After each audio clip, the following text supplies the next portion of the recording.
Hello दोस्तों, आप सभी का स्वागत है मेरे YouTube चैनल पर। दिन भर की सबसे बड़ी खबरें निकल के आ चुके हैं। बड़ी संख्या में संविधान कर्मचारियों का नियमितीकरण, अब मिलेंगे स्थानीय कर्मचारी वाले फायदे। सरकारी विभागों और संस्थाओं के में काम करने वाले हजार आउटसोर्स संविधान और तथार्थ कर्मचारियों के लिए एक बड़ी खुशखबरी आई है। कई राज्य सरकार ने इन कर्मचारियों के नियमितीकरण की प्रक्रिया शुरू कर दी है। इससे लाखों कर्मचारियों को नौकरी की सुरक्षा और बेहतर सुविधाएं मिलेंगी।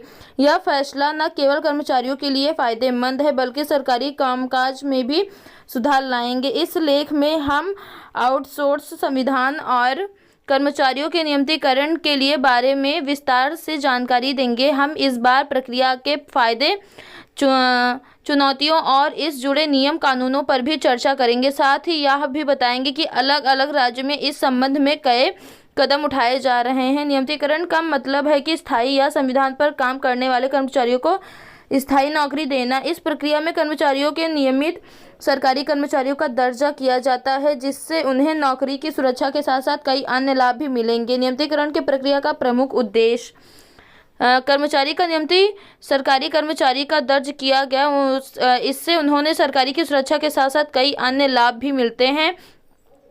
कर्मचारियों को नौकरी की सुरक्षा देना, बेहतर वेतन और सुविधाएं प्रदान करना, कर्मचारियों का मनोबल बढ़ाना, सरकारी कामकाज में सुधार लाना, श्रम कानूनों का बेहतर पालन सुनिश्चित करना।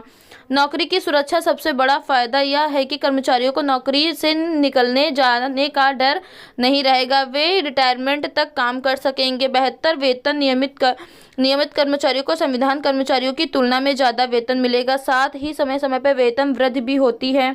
सामाजिक सुरक्षा, नियमित सरकारी कर्मचारियों की पेंशन, ग्रेजुएट बीमा जैसे सुविधाएं मिलती हैं। इससे उनका भविष्य सुरक्षित होता है। छुट्टियां और अन्य लाभ, नियमित कर्मचारियों को वेतन के साथ छुट्टी, मेडिकल सुविधाएं और अन्य भत्ते की मिलते हैं। कर्मचारियों को पदोन्नति और बेहतर पदों पर जाने के अवसर मिलते हैं। कर्मचारियों का मनोबल, स्थायी नौकरी मिलने से कर्मचारियों का मनोबल बढ़ता है और वे बेहतर काम करते हैं। सरकारी कामकाज में सुधार, अनुभवी कर्मचारी के नियमित होने से सरकारी कामकाज में सुधार आता है।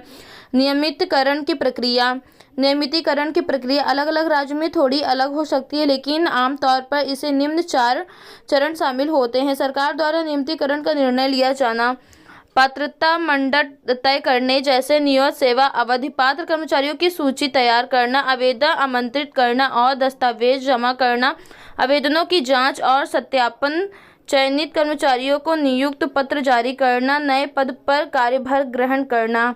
कई राज्य सरकार ने आउटसोर्स और संविधान कर्मचारियों के नियमितीकरण की प्रक्रिया शुरू कर दी है।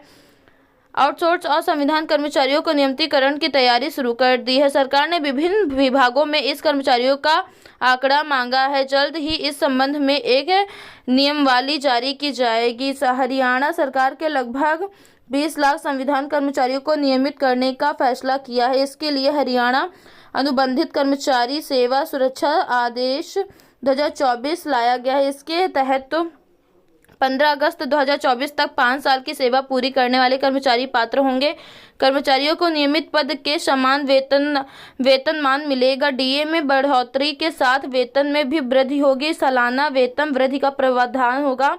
मृत्यु सह सेवानिवृत्ति, ग्रेजुएट और स्वास्थ्य लाभ मिलेंगे। कर्नाटक में भी संविधान कर्मचारियों को नियमितीकरण की मांग उठी है। हालांकि राज्य सरकार ने अभी तक इस पर कोई ठोस फैसला नहीं लिया है। श्रमिक संगठन CITU ने मुख्यमंत्री को एक ज्ञापन सौंपा है, जिससे नियमितीकरण को रोकने वाले सरकार ने अभी तक इस पर कोई ठोस फैसला नहीं लिया है।